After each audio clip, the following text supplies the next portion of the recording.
All right, welcome into the Bobby Carpenter Show, and big show for us today.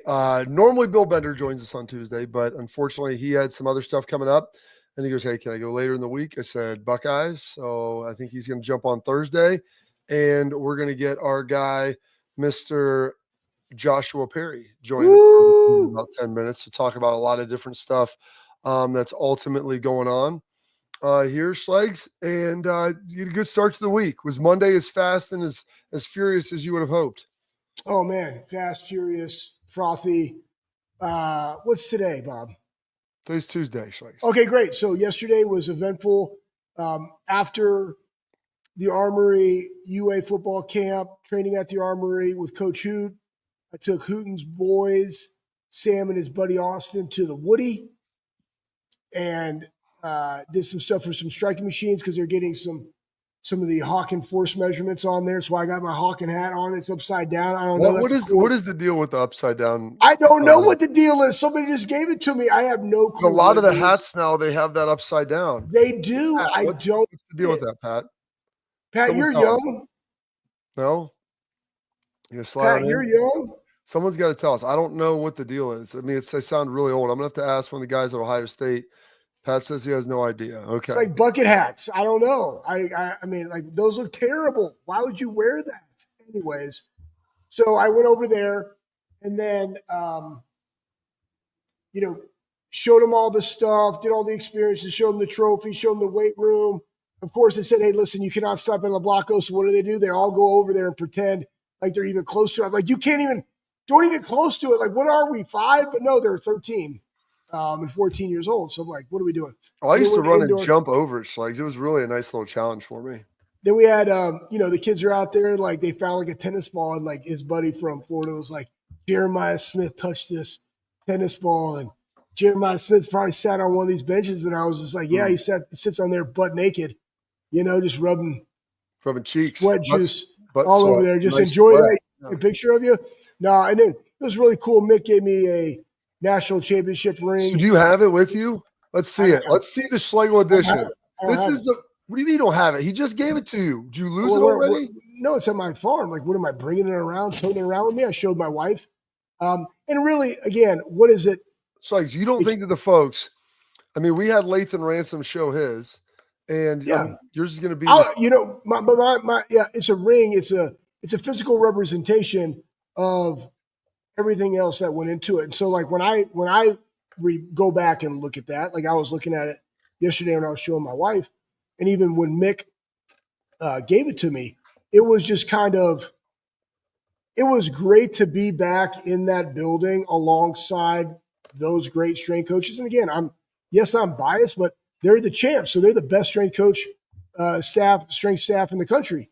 And being there with AT and Higgs and KP and Luke and Mick and Dr. Dickel, and just that environment with those guys and the maturation of those guys from not only when I got there, but through the totality of the season and the culmination of winning a national championship and knowing all the things and the why behind all the things that you do to prepare them. And again, just like looking over and there was Mick, like just like it was in 2012, that was fun. And now what I don't, and I also remember, I'm not going to lie, like I also remember the fact that I was flying back and forth every weekend or every 3 weekends. Like I would go back home. During the training part, I didn't go home every week. I went home every 3rd or 4th weekend during that time. And, time away from your family. He also graciously gave me a lot of the end of April and May not in the building because that was discretionary. So I went home to Florida to watch baseball during that time while also working the Armory to where I'd go in at 4 o'clock, train dudes till 12:30, go to the Armory till 8:30, then drive 45 minutes to Circleville, pass out. Probably the greatest achievement is that you didn't die somewhere off 23 with your car just driving off the road while you're dead asleep. I do remember. It's funny that you said that. There was one night I was going back because I was working my face off at the Armory. And again, I asked Dr. Bailey if I could go do this. And I go down and it's like the one night I don't put my maps on.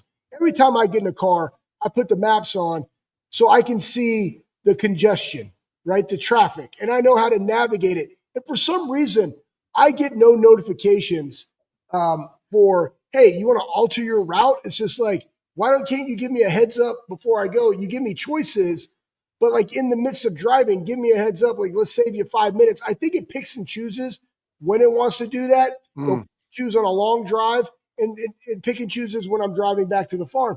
Anyways, there was one night I was going back and it was so backed up. And I'm like, you know what? I'm like, it's like 11:30. It's got to move at some point. And there was the exit, and I made a decision that I was just going to keep going. And I saw the backup in the distance, and I could have exited right here, but I was like, there's no way. And this is by far, it's a 15-minute roundabout deal. I'm going to get there before that. 2 hours later, I got home and it was like 1:30 in the morning, 2 o'clock in the morning. I think I just showered and did some work and went right back up there and trained and then trained dudes. So anyways, it was eventful. But now you and I get to talk about where these guys are going at the next, talk about what guys are doing this year. We talked about yesterday and Sonny and Caleb and those guys. I'm excited for them, man. I'm excited for the last 3 weeks of this, last 4 weeks of this, summer conditioning before their break and then coming back and poof, David Copperfield, man, there's 178 days till you play Michigan. It's getting real fast, Bob. It is. And also, I don't know if they're going to be able to get this done for this year. Let me see if this is coming this season. We're going to throw this up, Schleiks. Yeah, coming in 2026, so not until next year. And it's kind of the lead story of the day, so we're going to have to just hammer it down right now. The Ohio State Stadium renovation. Oh, you're going to do it right off the jump. Let's go. You play the hits, dude. You play the hits. Play them. It's going on, everybody. It's going down. Coming in 2026, South End Zone premium seating. 9 new suites, 4 new chairbacks, as close to the field as ever. If you flip over there, they've got a rendering of what it looks like. It'll be the widest chairbacks in the stadium available. And thankfully, Emily in the chat, Schlegs, identified to me, she's like, the people on Twitter are going crazy. And so I started looking at it. And that's out of Instagram. So like, if you look at the Twitter stuff and search it up, there's like no new Jumbotron, no improvements to the bathrooms and C deck, no new turf, no new scoreboard. I'm sick. Ohio State University Country Club. Why don't we just announce a permanent ticket hike while you're at it? Talking about Ross doesn't understand. Another like Gene. Cool. The millionaires will be happy. Seats for the top 1% who can afford them. Dumb. Awful decision-making, more for the elites, no improvements for the students, no improvements for the common man, typical athletic department stuff. Here's the one thing that people have got. I was pretty excited about this because I think it's a cool feature to the stadium that's going to be added.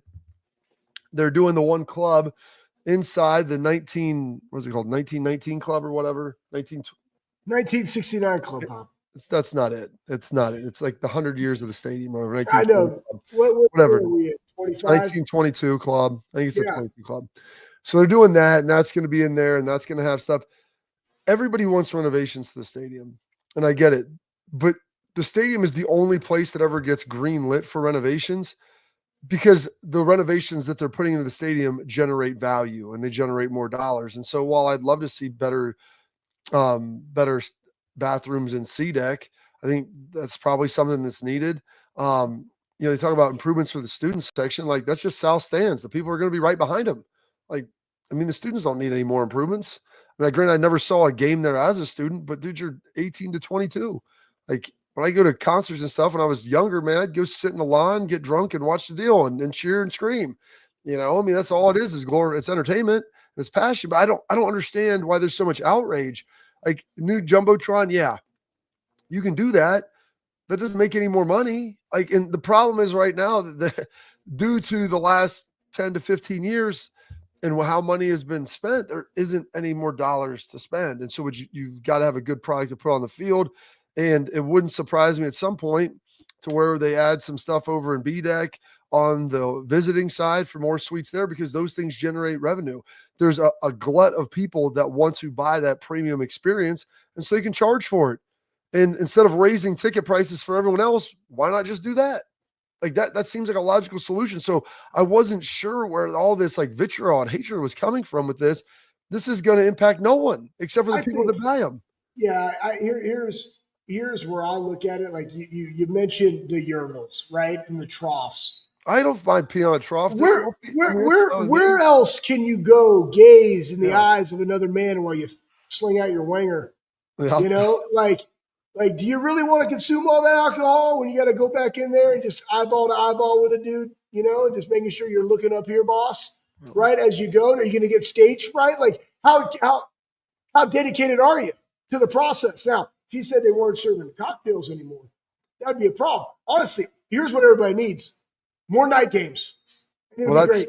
There'd be no problem. But we can get into that with the draft and how time out. I think that they've done some things for the experience, but you have to have games to be able to live that experience. That's one. And I think two, the Jumbotron is terrible. And I think that maybe there's some things we've seen it, Bob, like Baltimore. I think sometimes people forget that this is the house that Chick built. Yeah. And well over 100 years old.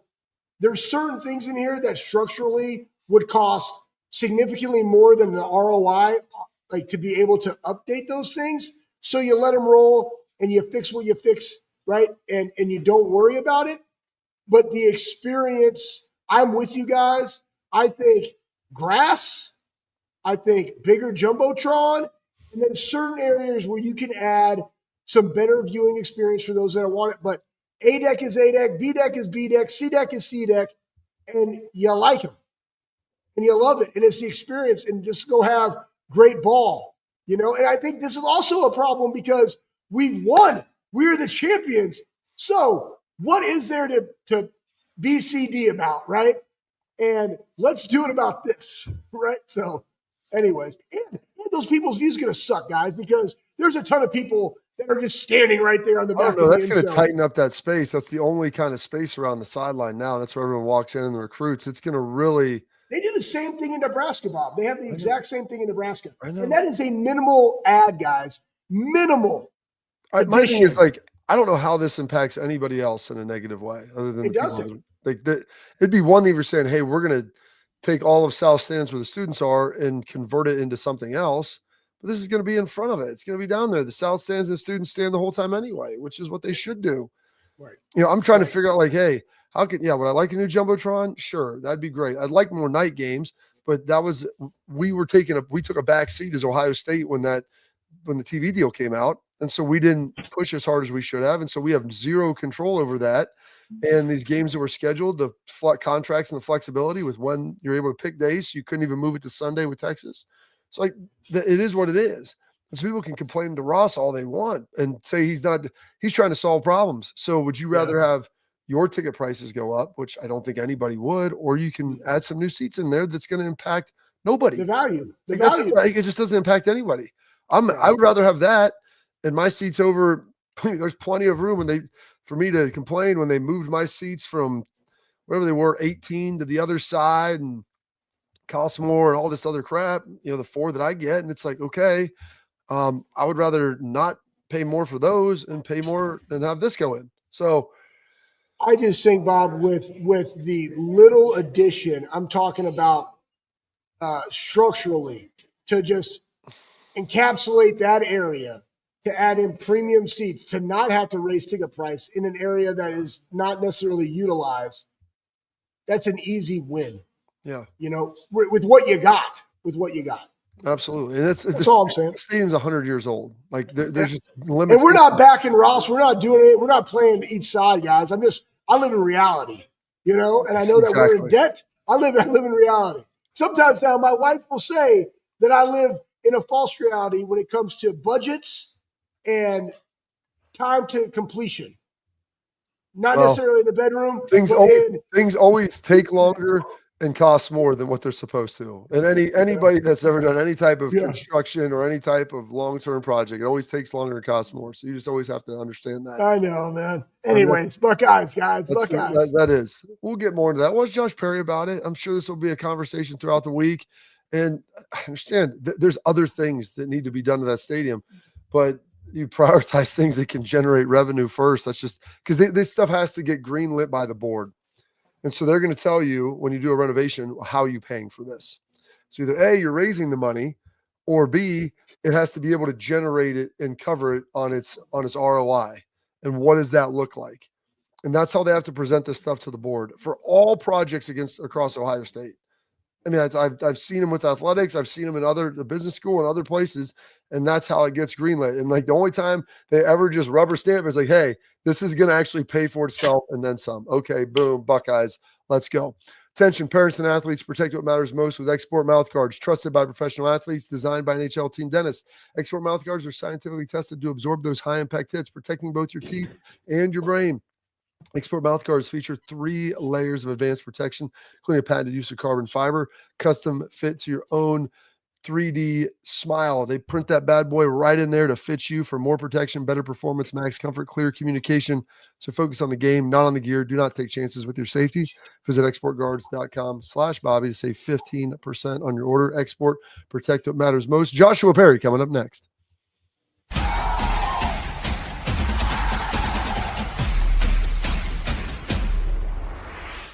Creative, experience, results. That's what drives growth. That's what builds brands. That's Lake Spur Marketing, a full-service agency built on trust, strategy, and performance, not fluff. From bold strategies to flawless execution, every campaign is rooted in smart planning and driven by clear goals. We don't chase clicks. We build partnerships. We show up, dig in, and deliver every single time. Lake Spur Marketing. The proof is in our partners.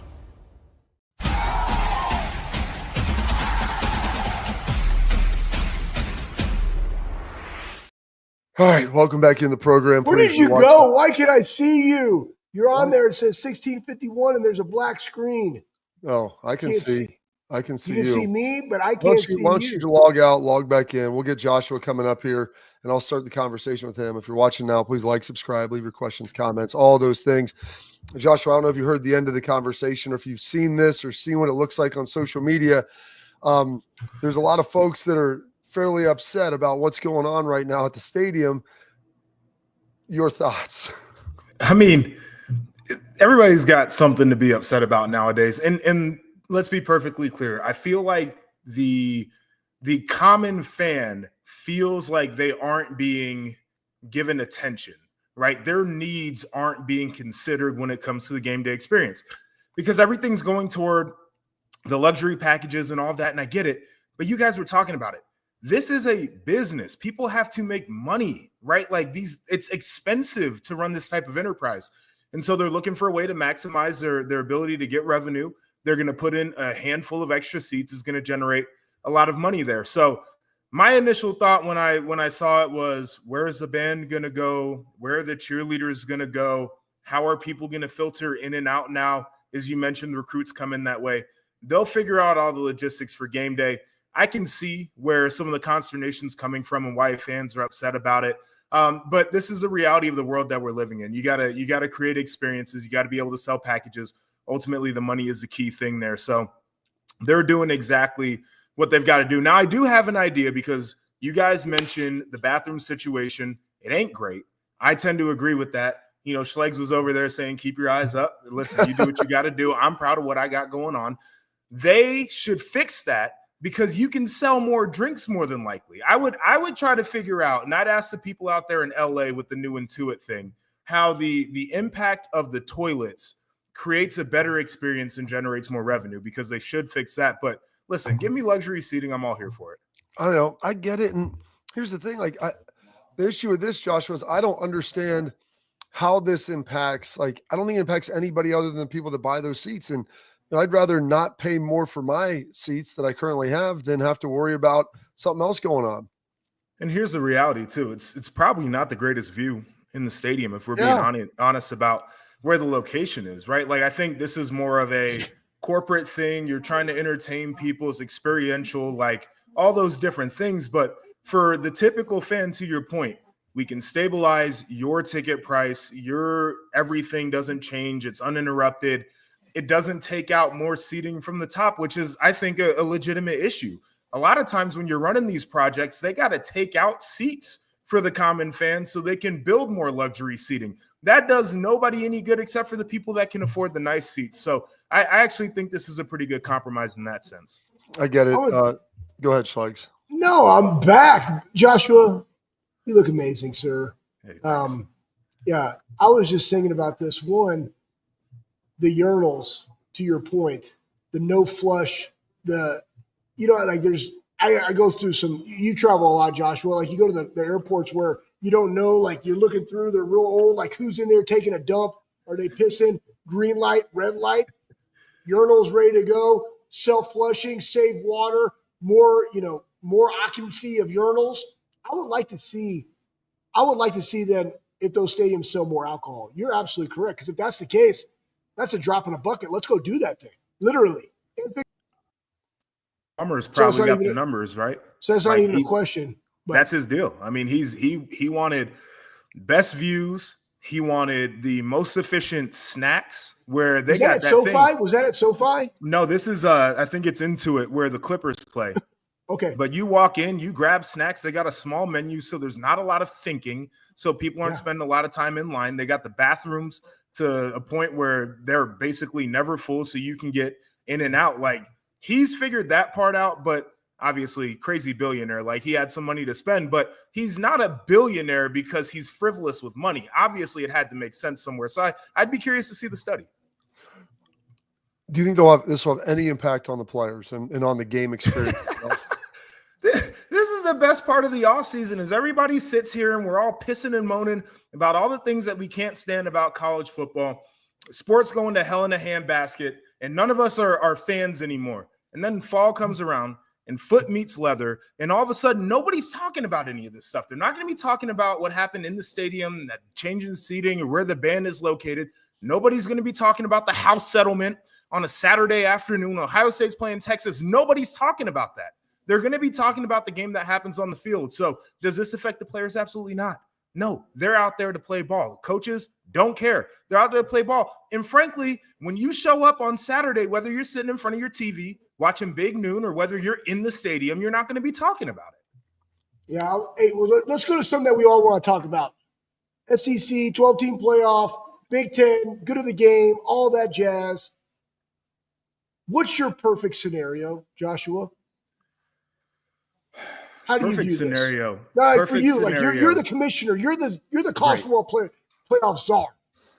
Take it back to 4 teams and make it use the BCS formula, which I know that the playoff committee hasn't really been far off of what the BCS would have selected, but take it back to the computers. Everybody's complaining about the selection process, and they think that, the committee, which is crazy, is out to get whoever's team, and they don't like this and they don't like that, and we don't know what all the criteria is. Just put it to the computers and leave it there. So that's what I would do. And then, in Ohio State, right? Like, I benefited from it in the 14 playoff era. The first year of the 14 playoff, we would not have been in. We got in, we won the championship. You expand the playoff to where it's at right now. And Ohio State gets in the year where they wouldn't have, and they win it all, right? So I understand how this thing works and how it can be a benefit. But I do think that there is this idea of the exclusivity of competing for a championship. And you are never going to be able to talk me into the idea of 12 or 16 teams being able to win a championship, being able to run through the postseason and win a title. And now we're getting to a point where you're looking and the SEC's dangling it out there. Well, if we structure this thing right, we might add the extra conference game. Well, why would you do that? Because that game wouldn't necessarily matter. If they lose the game, they still feel like they have the buffer to get in. I like feeling like every week you're about to weep based off of the result of what happens to your team. And so if I was the commissioner, I'd pull this thing back. Sorry, I'm not sorry. Let me give you a history lesson. So there was a time you guys experienced this. The postseason blew up. There wasn't a ton of bowl games in the beginning. And then through the 90s, the early mid-2000s, just a bunch of bowl games. Why? Because people like football. Even if it was an exhibition, we just wanted to see more college football. And then we got to this point where we had a bunch of people on TV saying, oh, well, these games actually don't matter. They're just exhibition games. And then you had players saying, these guys might be right, so we're going to opt out. And we felt like we had to create buy-in. And I just want to get back to the days where you show up on Saturday because you like college football. It's I like it. Joshua Perry going back with the retraction. We're going to go backwards in time. We're going to roll some of the things back. I do like the BCS formula, especially if you do when they inevitably get to 16, because then everybody can complain this and that, and it eliminates a lot of the biases that you were talking about and the perceived, favoritism or whatever that is. I don't think they're ever going back. No. They were even talking about this, Joshua, and I feel like this kind of got shot down because they had the 4-4-2-2-1-3 model with the auto that's bid, it.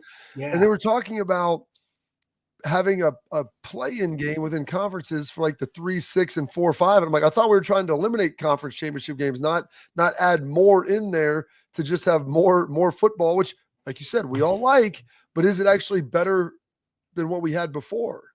So I think the reason you throw that one out there is because the TV networks really aren't paying for this regular season inventory, right? Like you look at the Big Ten's contract, and Fox decided that they wanted to pay the premium to be where they were in the draft order, but they're basically paying for games like Ohio State, Michigan, and games like Ohio State, Texas. They're not paying for Minnesota versus Indiana, right? And so part of this is they're paying to have the conference championship game. And if you're talking about that now being devalued because of the way the postseason is, you have to fill it in with something else that has that intrigue and that value from a marketability standpoint, so that the TV deals can sustain themselves. So I think that was more a play to television to not completely erase conference championship weekend rather than all the other stuff that everybody's talking about.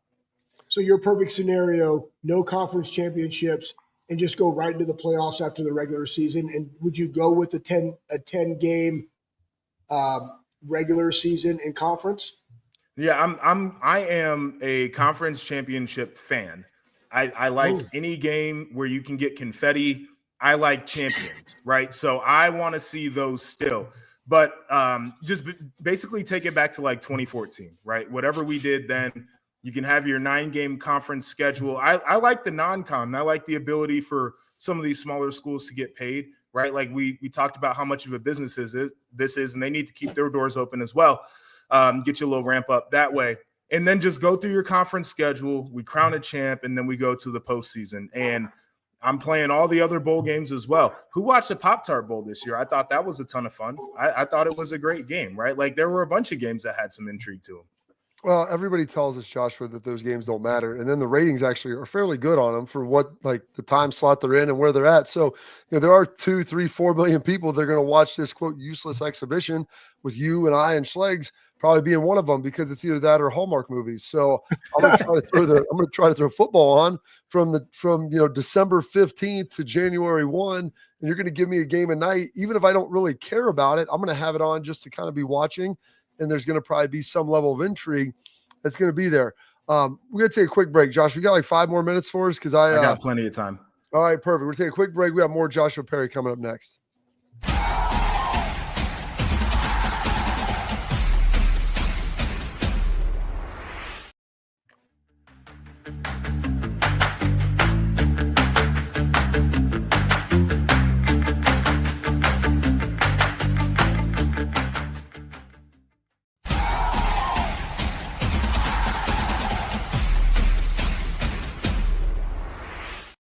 All right, more with Joshua Perry here on the Bobby Carpenter Show. Moving back. Are we back in Columbus now officially? Yes. Yep. So this look at you, man. You got a house. You got a house. I know. I got a house. Stuff. It's crazy. I have a living room. It's different than living in 800 square feet in the city. Certainly glad to be back. I'm working on the basement right now. I'm building out a studio down there so I can actually have like a legit space to do this kind of stuff. But I'm glad to be back here. I thought I was going to bump into Bobby over the weekend at the memorial out there on the course. People were getting it in, but didn't end up seeing him. Yeah, unfortunately, Joshua, it was the rain came down and Mrs. Carpenter elected to not go due to the rain. And with me, I'm like, you know what? I've done this stuff enough. If I'm not going to go and get a chance to spend a day with her, then it's like, what am I doing? I really want to get out there and see you over at Babs's, and I apologize. So it was your first foray back. So I know you were wanting to get out and kind of see the folks and be around everything. So I'm sorry I couldn't deliver on that for you. No, it's all good. I got my free time back, so I'm sure we'll connect up here soon. Let me let's talk a little bit. We've got this we're talking about the games and everything and the stadium renovation. and they did drop this out of how it worked with Fox, where apparently they get the first 3 picks, they can grab weekends, and then I think your company NBC and CBS will rotate that 4th pick, how that looks. But the reality is Fox is never going to lead one of their top 3 picks on a home West Coast game, and so it's basically now from now until 2021 or 2029, Ohio State's best 4 or 5 games are most likely going to be at noon at home. Now on the road, they'll get night games out west, but you're probably not going to see any game of significance at night in the shoe. It's an interesting thing. And, just from my perspective and hearing how it gets done, I'll be curious to see what happens in the next round of negotiations, because you're going to have the pressure from the schools, and Ohio State's going to be the big one. But Michigan had it too when that last 3-year period where, Big Ten champ, Big Ten champ, Big Ten champ, they were playing a lot of games at noon too. I don't think their fans are as upset, because I don't know if their night environment goes the same way that Ohio State's does. But regardless, there's going to be pushback from the institutions. You're also probably, if you're CBS or NBC or whoever might want to get in play on that, you understand that Big Noon might not be the most popular thing, and the conference could maybe take a little bit, not a big discount, but you might not have to pay what Fox was paying in order to get one of the top picks, so you can get more of the Ohio States or whatever playing at night. So I'll be curious how all of that goes. Very weird thing from my perspective at NBC. We're happy that Oregon is the way that they are, because we can get them in prime time. For Ohio State, we've had Ohio State, Michigan State in prime time the last couple years, and as we know, Michigan State is not very good right now. Those haven't necessarily been great games for us. So I think there are a lot of people involved with this that would maybe like to see the biggest brands in different time slots for various reasons. So got a few more years left on this thing, but who knows what the next round looks like. Well, let's go to, so I asked the chat, because I like the chat. I really like the YouTube machine, Joshua. So I was like, Sam was like, hey, when you come see me at the Armory so we can get bumpy? You can answer that one. 2, and I really like this one. Well, there's actually 2 more. Will you be at the Texas game? But Joshua works. I know I'm going, because I'm actually got season tickets back. So I'm going to go. So will you be there? And then the last one is, because we all play linebacker, who's your surprise linebacker that's going to make an impact this year? All right. So I'll start. I'm gonna come visit you at the Armory. We've talked offline about that. I'd love to come see. I'm working out at the YMCA.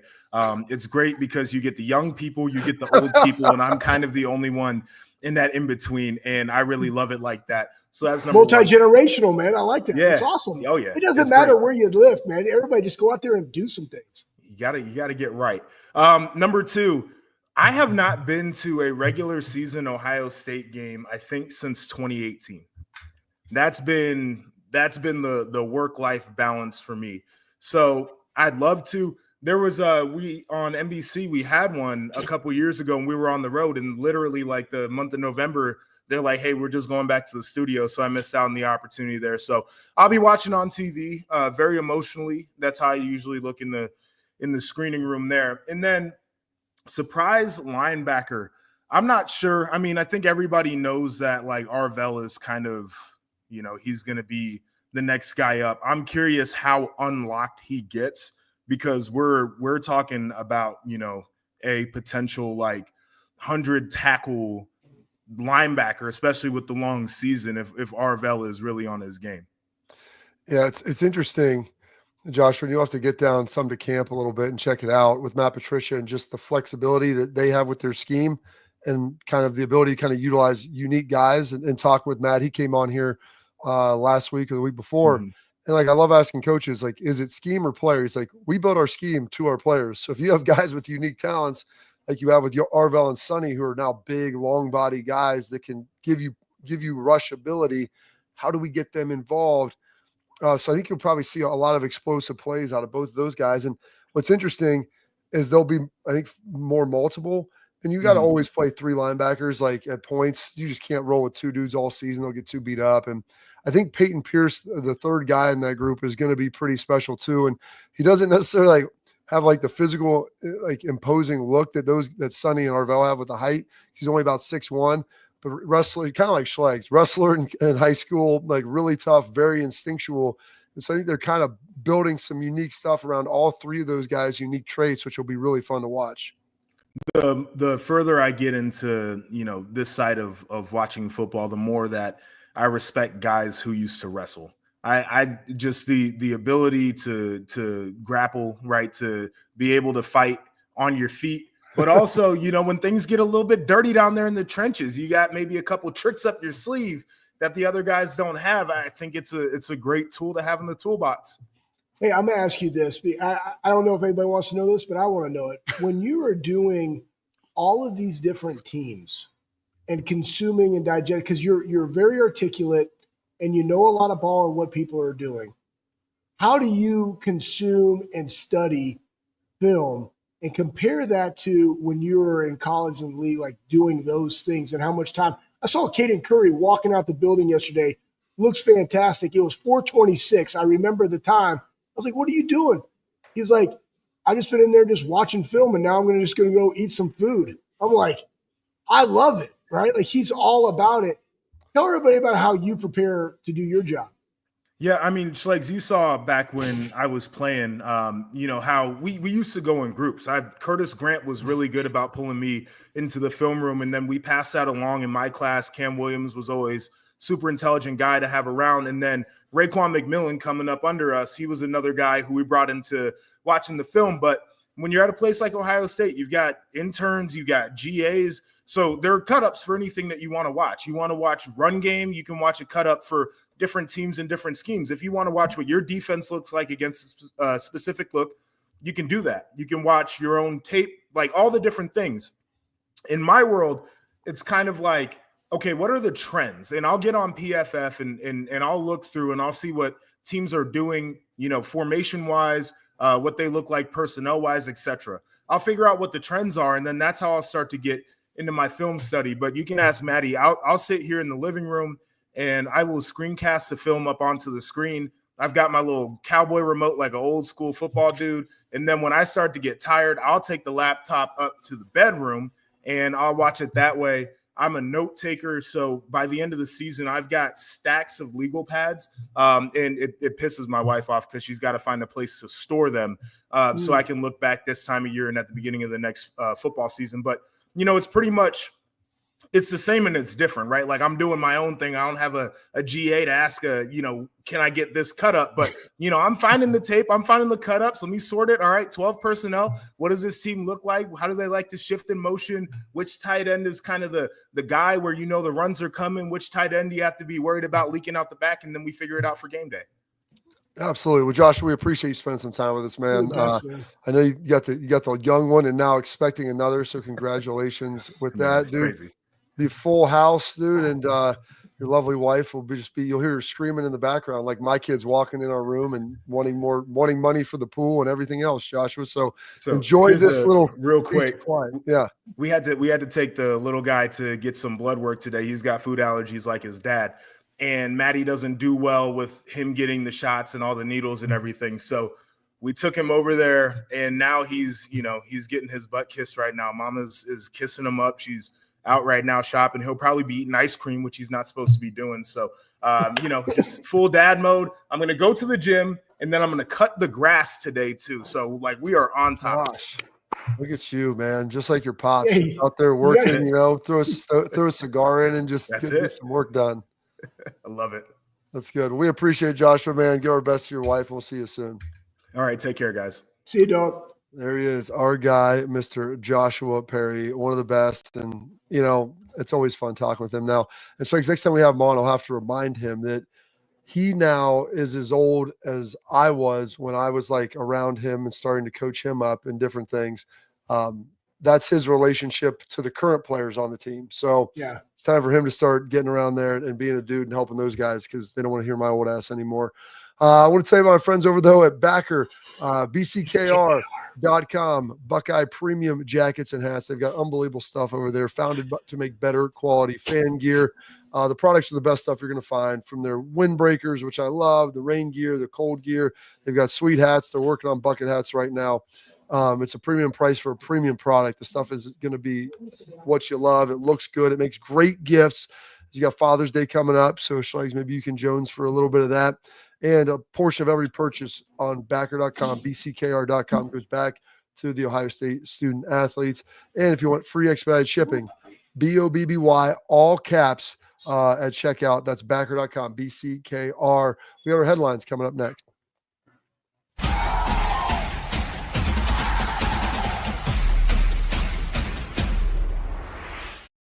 Creative, experience, results.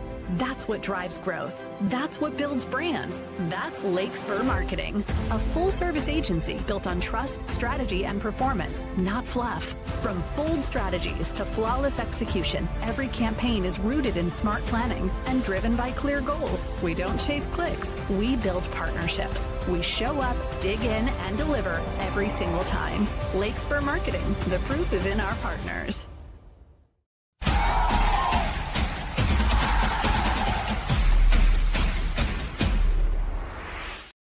All right, Schlegs, welcome back into the Bobby Carpenter Show. And now it's time for our headlines brought to you by our friends over at Lake Spur Marketing.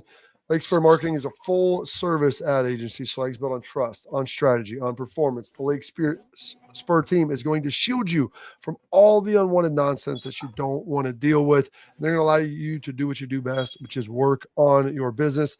They've got over 100 years of experience, which matters a lot in this game. Lake Spur eliminates the waste. They deliver on time and on budget. They don't chase clicks. They build partnerships. Lake Spur Marketing, the proof is in their partners. And Schlegs, we've got some big stuff coming in baseball. It's up here. You know, Ohio excited for it to continue to improve. Hopefully this year is like a little step back with Coach Hare to take a step forward. And that's what I'm going to be like banking on and hoping on, because there've been some nice upsets in this. Have you followed any of this at all, Schlegs? Slightly, but I should, because normally you get to the College World Series and I start to follow, but these regional ones has been epic. Vandy went down to Wright State. Boom. They had a no-hitter going Friday night through I forget, 6 or 7 innings or something. Pitching, especially against those aluminum bats, but the fact that they were able to beat Vandy, number 1 overall seed, out. And then this one right here. I mean, Little Rock, when you think of Little Rock, I mean, yeah, it's smack dab in the middle of the state of Arkansas, and I think of I-40 connects to I-30. That's what I think of when you go to Little Rock, okay? However, and there's also some great country songs. Wasn't it Reba that said Little Rock?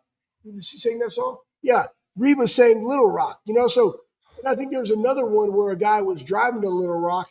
I forget that guy's name, but that's what you think of, not baseball beating a powerhouse in LSU.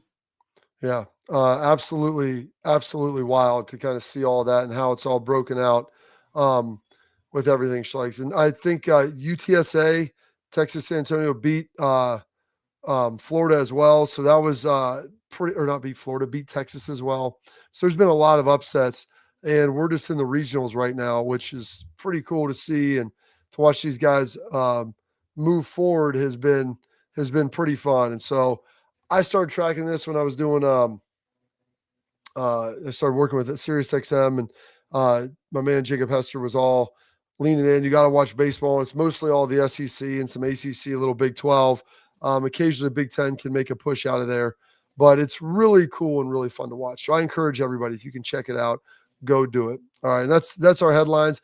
We've got our tailgate talk. There's already some great questions that were popping in the chat. You guys got any more? Throw them in there. But we'll answer your questions in our tailgate talk coming up next.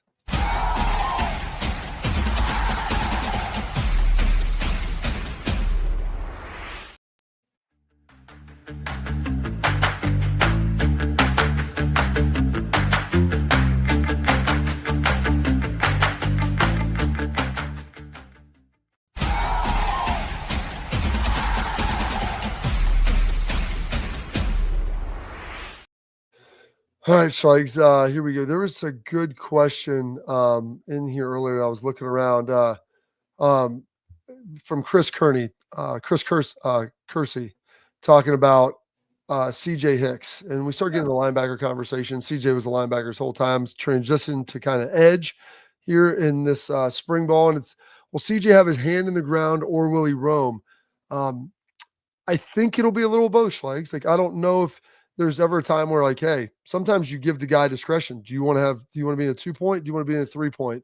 Sometimes you feel better on one side doing a 3-point. Sometimes you feel better in a 2-point on the other side. It's crazy, but you want to make sure you're comfortable. And when you're in a 2-point, you kind of roam around a little bit. Maybe your get off isn't quite as good as it would be in a 3, but I think you're going to probably see a little bit of a blending with that. And I also think of it's how are they going to utilize him in pass coverage even? Because I mean, he's an athletic dude, and you're like, you can't. Yeah, you can put your hand in the ground and then like pop out, but like it's a lot better to like, is he coming? Is he going? Like, what is he doing out of a 2-point stance? And the biggest thing will be this: I trust Matt Patricia unequivocally that he's going to put these guys in the best position to be successful. CJ Hicks to me is a green light guy, meaning go. You know, the more you give him, the less productive he's going to be. So you're going to set him up for success by allowing him to do the things that you know that you want him to do. He's a very, very effective blitzer. He has enough athletic ability and bendability to come off the edge. He's a bigger dude. I need to go back in just to see him right now because I guarantee he's probably 243. I was going to say he's over 240 now, which that's what happens when you make the transition. You got a new D coordinator and you're like, hey, these are the things that you want me to do, as opposed to covering a back out of the flat or taking a real back out of the flat. You don't have to be a middle runner on cover 2 anymore. All his coverage stuff is going to be underneath. So like it's more short range quickness as opposed to needing like long range speed now. And again, that when he comes to developed here, like what is his transition to the next level? It's exactly what Matt Patricia is going to put him in. And that's why they sell him on that. He wants to do it. So I think he's going to add a lot of value. The biggest thing and question in all of this is you have a plethora now of outside pass rushing guys. And I put in the comments there, the biggest thing to allow them to have success is the interior too. And what does that look like? Yeah, so that's where they're a little thin. You know, we talked about having your guy K-Mac in their Schlegs. Edric Houston slid down, playing some 3, and he looks good. And that's going to be big for Mick to get K-Mac ready to be a dude inside at nose, and then Edric to be able to handle and hold up for 40 to 50 snaps a game at 3. And so those guys working that, and then who's behind them? Like, and who begins to develop? Taekwondo Malone, do you have Will Smith Jr.? Like some of these guys need to start making some steps and strides, and a little bit in the spring. And people were surprised that they didn't, but like you have Caden Curry, CJ Hicks, Kenyatta Jackson. I think you'll get Arvell moving around and doing some stuff on the edge and being a versatile player. And some of this stuff, like it's great because you can put a lot of guys out there, Schlegs, that have similar skill sets. And so that gives the offense a lot of problems because you don't know who's going to do what. Because a lot of guys, if you have a guy that you have 4 guys that can all do 3 things as opposed to, 3 guys that can do 1, like he's got to do that, he's got to do this. You can just blend it in there and it looks really good. Like a good brand, like a bourbon blend. And one of those infinity things that you got, Bob. With the infinity, where it's like you take the last part of the bottle and you pour it in there. And you just I usually do the first part. When I open one up, I'll put a little nip in, and it's been sitting there for about a year. It's folks, I'll have to show you. It's sweet. It's is it that? It's Thor's hammer. It's Thor's hammer. I thought it was a male genitalia one. Oh, that's the one we got AJ. So we got AJ for his birthday. We've got that big Thor hammer. And so it's got some nice blended whiskey, and that was some fine selection. So it's been sitting there and it's been decanting Schlegs for a long time. It's kind of out of sight, out of mind, so I don't see it. So I never really pour myself, as you like to tell, a little sipper out of it. But pretty excited for that. All right, that's it for this edition of Tailgate Talk, brought to you by our friends at Real Truck. Coming up next, Schlegs will wrap up the show with his parting thoughts.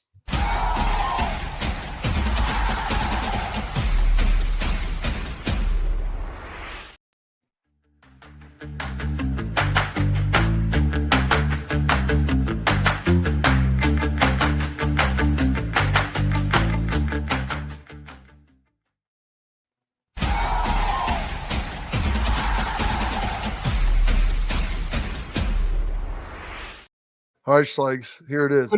Put this up really Pat. Quick. Put it in there. Put it up, Pat. I'm waiting. Put it up, Pat. Somebody made this comparison. Don't you ever make this comparison ever again. Okay? And it's just right there. I'm not going to say anything. That is what it is. Yeah. Don't ever say those 2 names in the same sentence. Go Bucks. Here you go. Yeah, I'm with you. And like you said, Tress was 9-1 against Michigan. Jim Harbaugh doesn't even have a winning record against Ohio State. And so people they start beating up on Ryan. I'm like, dude, Jim Harbaugh didn't have a winning record either. and Ryan's got time to obviously get that changed, but a lot of stuff there. Schlegs, I don't know if you got, I'll have to send over the email if they've contacted you. We got another event for Tress here, the Lieutenant Governor coming Oh, up. no, Here yeah, too. I got it. So I know that. Buckeyes. My wife- yeah, Buckeyes. Absolutely. I'll be back. Get your wife going. We'll get out there. Until then, we'll get after tomorrow with our guy AJ Hawk. See you then, folks.